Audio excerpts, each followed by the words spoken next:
Let's talk about the tricks as to how to pass the exam.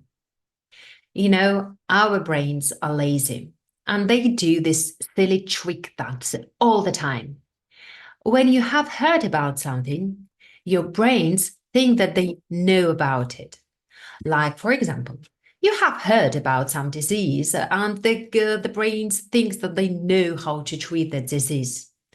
Or, for example, you have read an article on, let's say, psychology, and your brains think that they know the psychology, where in fact we do know that this is not true, because people actually study for years to become a doctor, or people study for years to become a shrink, to work in therapy. The same idea is in here. You are going to read a book or you are going to watch the videos and you have heard about the topics. You have heard about the audit evidence, risk assessment, internal controls, audit reports, and you might feel that you know what this exam is about. But hey, this exam is about recollection of the knowledge. When you go to part B, where there is scenario and you need to actually write, whatever you have heard will not help you. Whatever you understand will help you. So it is important for you, after each and every lecture, to take a piece of A4 paper and just write down the key ideas. So, for example, write down what are the types of audit report and what are the types of the report that are needed when we have, let's say, material misstatements that are pervasive or not pervasive. Write down what the accounts are and what are the assertions that could relate to them. What are the procedures? It doesn't mean that you have to rewrite the book. No, this will not help. But what is important is that you will try to remember. Only by trying to remember something, we do understand what the topic is about, and we are able to understand the logical arguments. As for trying to memorize stuff, well, unfortunately in here you kind of do.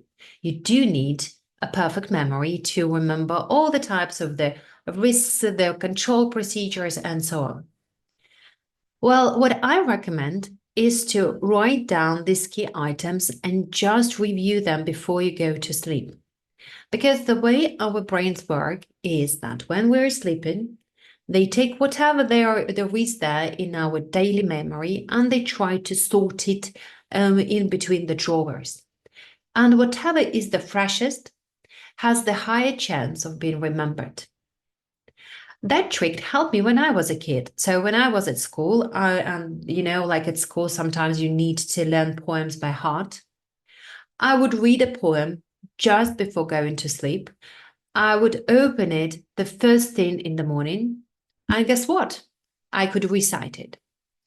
Now, unfortunately, I do not remember these poems this 20 years later. No, nobody does, right? But that allowed me to get by to actually pass the test. And the same can work for you. So make sure that every night before going to bed, you read at least something that is structured, that is logical, that is written by your handwriting before you go to sleep. Handwriting helps.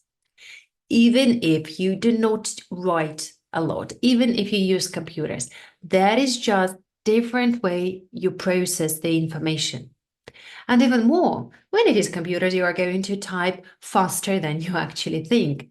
And there will be no time to recollect, to think about it, to stop for a second. Your handwriting is slower, most likely, so it will allow you to memorize the stuff better.